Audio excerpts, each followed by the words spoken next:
Good morning, everyone. My name's Kara Hope. I am the state representative for the 67th House District, which includes South Lansing and Holt. And I'm here today to talk about the role that firearms dealers or gun sellers can play in reducing crime in our city, in our state, and by doing that, reduce violence and avoidable injury and death. They're important in this discussion of keeping guns out of the wrong hands. And surprisingly, I learned through research on this topic that there's very little oversight of firearms dealers. Federally, they're licensed, and the Bureau of Alcohol, Tobacco, Firearms, and Explosives is responsible to inspect dealers, but it rarely happens. The Bureau has very few resources, and instead of doing the once annual inspection, they typically only visit a gun shop once a decade. So a licensed firearm dealer is only get a visit from the feds one time in 10 years. When the dealers are inspected, the results are alarming. For instance, in 2019, only 52% of gun dealers inspected were found to be in compliance with federal gun laws.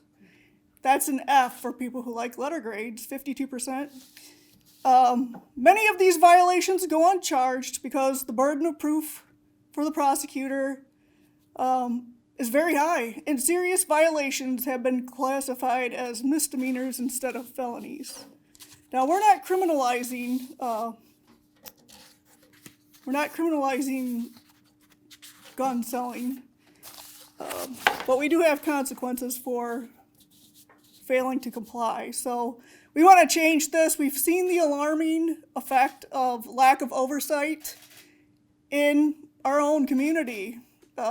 Last fall in Delta Township, a gun seller was burglarized. 60 of those guns went missing.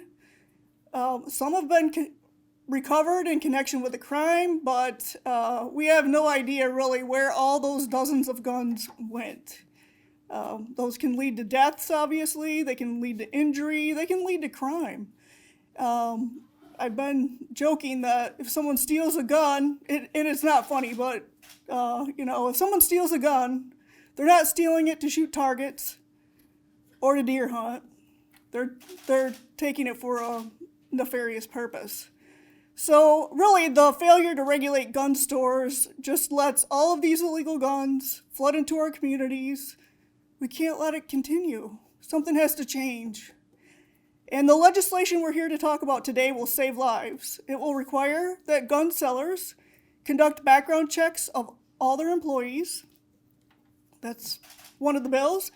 Another bill would require common sense security protections, sort of like the ones that you're familiar with in jewelry stores and banks.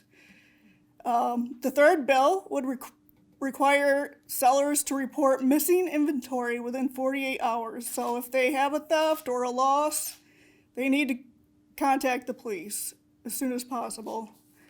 And we would hold gun dealers accountable civilly for illegal sales. I hope we can, work across the aisle to reach these goals to crack down on illegal sales and gun trafficking. It's really time for some more responsibility in gun sales. It's time for gun sellers to assume their role in reducing crime in our community. And with that, I'd like to introduce the speakers who are joining me today. State Representative Stephanie Young is going to speak later. Mr. Michael McKissick of the Mikey 23 Foundation, and Rev Kristin Fawcett of Greater Lansing Moms Demand Action and the Grace Lutheran Church. Thank you for coming on this beautiful morning to talk about this topic. I appreciate your interest. And with that, I'll turn it over to Rep. Young. Thank you, Representative Hope. Thank you all for being here today to have a little discussion around this important legislation. I'm State Representative Stephanie Young. I represent the 8th House District in the city of Detroit. And so we know gun violence has caused senseless pain and suffering in far too many communities for far too long. It's really difficult to express the grief and loss that we've endured as a state, as a nation, and particularly in my hometown of Detroit. So often it feels as though nothing can be done. But the truth is, on a state level, change is happening. This particular package of legislation my colleagues have put together is aimed at decreasing the number of stolen and missing guns on the streets. They would allow victims and family members to receive justice by holding gun dealers responsible for illegal firearms that lead to shootings. It's the legislature's responsibility to take reasonable action that preserves Michiganders' right to live in peace and not in fear of violent offenders whose crime was enabled by poorly regulated gun dealers. Our hope is that we can find common ground with our colleagues on the other side of the aisle, common ground, so that they too will be receptive to this modest but effective legislation. Gun violence is too important of an issue not to address. And moving the ball forward requires creative thinking and new approaches. And that's just what this legislation offers. And so with that, I'd like to turn it over to our good friend, Rev Kristin Fawcett from the Lansing chapter of Moms Demand Action.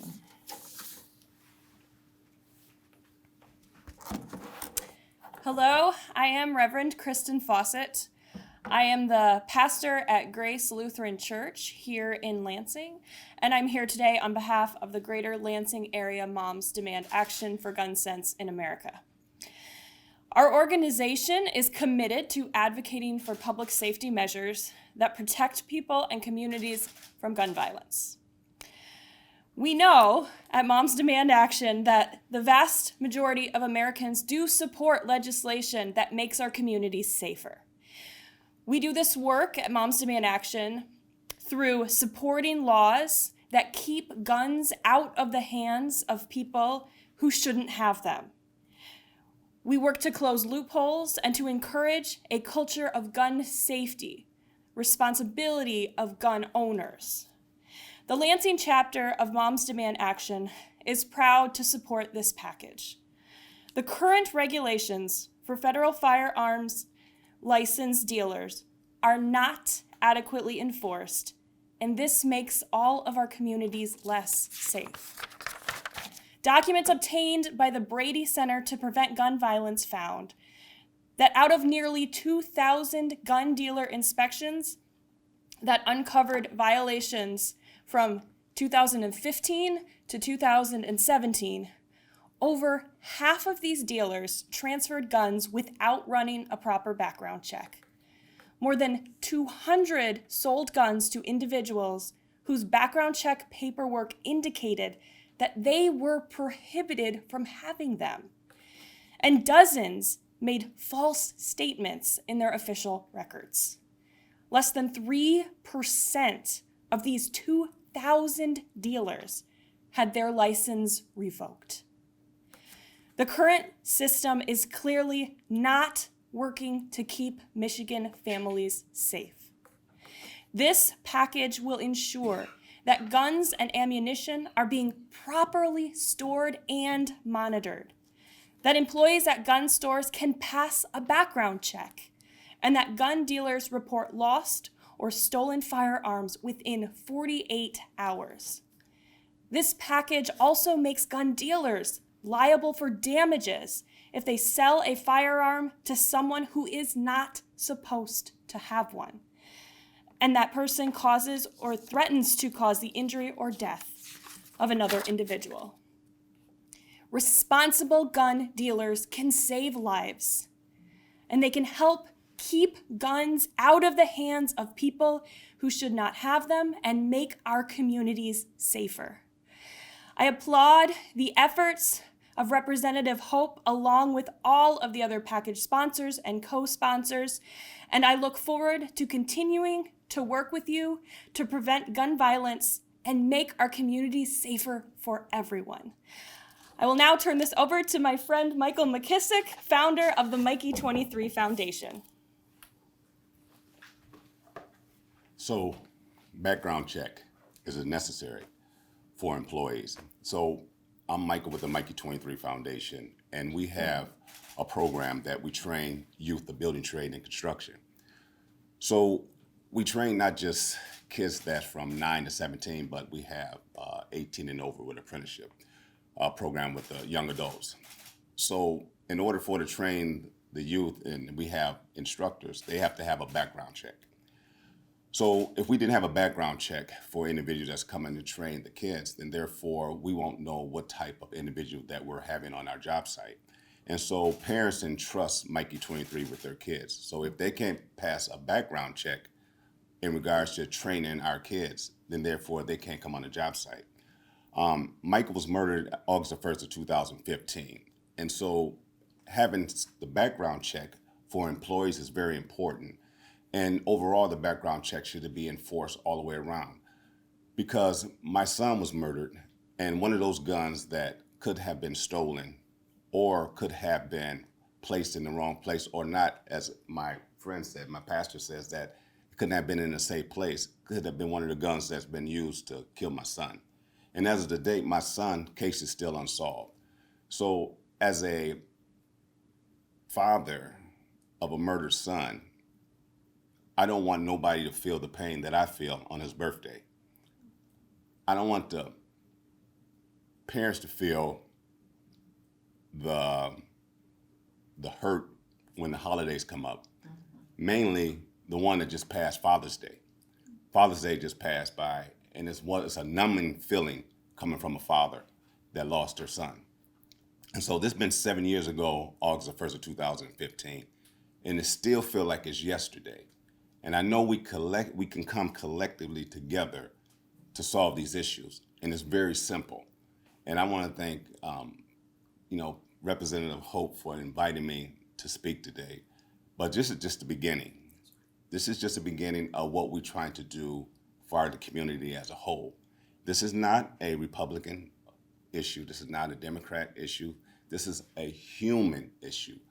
Our community coming together. And the biggest thing that old saying is, it takes a village. Collectively, we all can come together, because collectively that village, we are responsible for our kids. We are responsible for the safety of our community. And I want to thank you very much for having me up here. Thank you. Thank you. Yeah.